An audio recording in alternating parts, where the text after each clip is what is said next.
Hi friends, എല്ലാവർക്കും പൊടീസ് വേൾഡിലേക്ക് സ്വാഗതം. ഇന്ന് ഞാൻ വന്നിട്ടുള്ളത് എളുപ്പത്തിൽ തയ്യാറാക്കി എടുക്കാൻ പറ്റുന്ന ഹെൽത്തി ആയിട്ടുള്ളൊരു പലഹാരത്തിൻ്റെ റെസിപ്പി ആയിട്ടാണ് കേട്ടോ. ഇത് നമുക്ക് ബ്രേക്ക്ഫാസ്റ്റ് ആയിട്ടോ ഈവനിങ് സ്നാക്കായിട്ടോ ഒക്കെ കഴിക്കാൻ പറ്റുന്ന ഒരു പലഹാരമാണ്. വീഡിയോ കണ്ടുകൊണ്ടിരിക്കുമ്പം ഇഷ്ടമാവുകയാണെന്നുണ്ടെങ്കിൽ പ്ലീസ് ഒന്ന് ലൈക്കും കൂടി ചെയ്തേക്കണേ. അപ്പം നമുക്കിതെങ്ങനെ തയ്യാറാക്കി എടുക്കുന്നതെന്ന് ഒന്ന് നോക്കിയിട്ട് വരാം. പലഹാരം തയ്യാറാക്കി എടുക്കുന്നതിനായിട്ട് ആദ്യം തന്നെ വേണ്ടത് റാഗിപ്പൊടിയാണ്. ഞാനിവിടെ 1 കപ്പ് റാഗിപ്പൊടിയാണ് എടുത്തിട്ടുള്ളത്. റോസ്റ്റ് ചെയ്യാത്ത റാഗിപ്പൊടിയാണ് കേട്ടോ ഞാനിവിടെ എടുത്തിട്ടുള്ളത്. റോസ്റ്റ് ചെയ്തതാണെങ്കിലും കുഴപ്പമില്ല. അപ്പോൾ നമുക്കിതൊന്ന് റോസ്റ്റ് ചെയ്തിട്ട് എടുക്കാം. അതിനായിട്ട് ഒരു പാനിലേക്ക് 1 ടേബിൾ സ്പൂൺ അളവിൽ നെയ്യൊന്ന് ചേർത്ത് കൊടുക്കാം. നെയ്യൊന്ന് ചൂടായിട്ട് വരുമ്പോഴേക്കും ഇതിലേക്ക് എടുത്തു വെച്ചിട്ടുള്ള റാഗിപ്പൊടി അങ്ങ് ചേർത്ത് കൊടുക്കാം കേട്ടോ. ഇനി നമുക്കിതൊന്ന് റോസ്റ്റ് ചെയ്തിട്ട് എടുക്കാം കേട്ടോ. ഒരു ലോ ടു മീഡിയം ഫ്ലെയിമിൽ വെച്ചിട്ട് ഒരു 3-4 മിനിറ്റ് ഒന്ന് റോസ്റ്റ് ചെയ്തെടുത്താൽ മതിയാവും. കരിഞ്ഞൊന്നും പോകരുത്. ഇതിൽ നിന്നും ചെറുതായിട്ട് സ്മെല്ലൊക്കെ വരും കേട്ടോ. അതുവരെ വേണം വറുത്തിട്ടെടുക്കാൻ. കയ്യിലുള്ളത് റോസ്റ്റ് ചെയ്തിട്ടുള്ള റാഗിപ്പൊടിയാണെന്നുണ്ടെങ്കിൽ ചെറുതായിട്ടൊന്ന് ചൂടാക്കിയിട്ട് എടുക്കണം കേട്ടോ.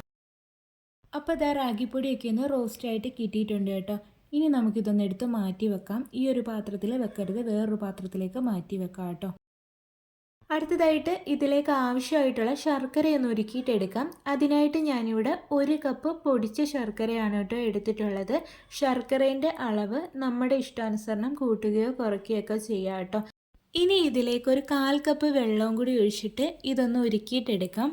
അപ്പോൾ അതാ ശർക്കരയൊക്കെ ഒന്ന് മെൽറ്റ് ആയിട്ട് വന്നിട്ടുണ്ട്. ഇതിപ്പോൾ ഒരു ഇത്തിരി തിക്കായിട്ടാണ് കേട്ടോ ഇരിക്കുന്നത്. 1 സ്ട്രിങ് കൺസിസ്റ്റൻസി ഒന്നും ആക്കണ്ട, പക്ഷേ ഒരു തിക്കായിട്ട് വേണം ഈ ഒരു ശർക്കര പാനി ഇരിക്കേണ്ടുള്ളത് കേട്ടോ. ഇനി ഇതൊന്ന് എടുത്തിട്ട് അരിച്ചെടുത്ത് മാറ്റി വെക്കാം.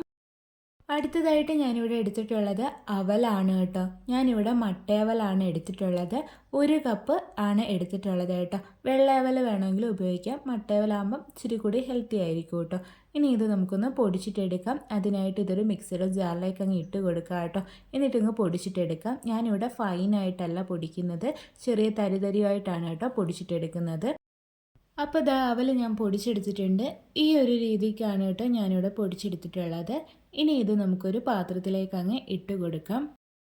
അതിനുശേഷം ഇതിലേക്ക് 3/4 കപ്പ് അളവിൽ ചിരകിയ തേങ്ങ കൂടി ചേർത്ത് കൊടുക്കാം. എന്നിട്ടിത് നന്നായിട്ടൊന്ന് മിക്സ് ചെയ്തിട്ട് എടുക്കാം കേട്ടോ. കൈ വെച്ചിട്ട് തന്നെ നന്നായിട്ടൊന്ന് മിക്സ് ചെയ്തിട്ട് എടുക്കാം. അതിനുശേഷം ഇതിലേക്ക് റോസ്റ്റ് ചെയ്ത് വെച്ചിട്ടുണ്ടായിരുന്ന റാഗിപ്പൊടി അങ്ങ് ചേർത്ത് കൊടുക്കാം. പിന്നീട് ഇതിലേക്ക് 1/4 ടീസ്പൂൺ അളവിൽ ഏലക്കപ്പൊടി കൂടി ചേർത്ത് കൊടുക്കുന്നുണ്ട് കേട്ടോ. അതിനുശേഷം ഇതിലേക്ക് 1 നുള്ളളവിൽ ഉപ്പ് കൂടി ചേർത്ത് കൊടുക്കാം. മധുരം ഒന്ന് ബാലൻസ് ചെയ്യുന്നതിന് വേണ്ടിയിട്ടാണ് കേട്ടോ. എന്നിട്ട് നന്നായിട്ട് മിക്സ് ആക്കിയിട്ട് എടുക്കുക കേട്ടോ. അടുത്തതായിട്ട് ഇതിലേക്ക് ഉരുക്കിയിട്ട് അരിച്ചു വെച്ചിട്ടുണ്ടായിരുന്ന ശർക്കരപ്പാനി കൂടി ചേർത്ത് കൊടുക്കാം. കുറച്ച് കുറച്ചായിട്ടാണ് ചേർത്ത് കൊടുക്കുന്നത്. എന്നിട്ട് നന്നായിട്ടൊന്ന് മിക്സ് ആക്കിയിട്ടും കൂടി എടുക്കുക കേട്ടോ. ഈ ഒരു ശർക്കരപ്പാനിക്ക് ചെറിയൊരു ചൂടും കൂടി ഉണ്ട് കേട്ടോ. അപ്പോൾ അതാ ശർക്കരപ്പാനി മുഴുവനും ഒഴിച്ചിട്ട് ഇത് ഞാനൊന്ന് മിക്സ് ആക്കി എടുത്തിട്ടുണ്ട്. ഇപ്പോൾ അതാ ഇതൊരു മാവ് കണക്ക് കിട്ടിയിട്ടുണ്ട് കേട്ടോ. ഇനി ഇതൊന്ന് അടച്ചു വെക്കാം. ഒരു 5 മിനിറ്റ് നേരത്തേക്കൊന്ന് അടച്ചു വെക്കാം കേട്ടോ. റാഗിയുടെ മിക്സ് റെസ്റ്റ് ചെയ്യാൻ വെച്ചിട്ട് ഇപ്പോൾ ഒരു 5 മിനിറ്റൊക്കെ ആയിട്ടുണ്ട് കേട്ടോ. ഇനി ഇത് നമ്മൾ കുഴച്ചെടുക്കേണ്ട ആവശ്യമൊന്നുമില്ല. ഇങ്ങനൊന്ന് മിക്സ് ആക്കി കൊടുത്താൽ മതിയാവും. അതിനുശേഷം നമുക്കിതങ്ങ് ഷേപ്പ് ചെയ്തിട്ട് എടുക്കാവുന്നതാണ് കേട്ടോ. ഞാനിപ്പം ദാ ഈ ഒരു ഷേപ്പിലാണ് ആക്കിയെടുത്തിട്ടുള്ളത്.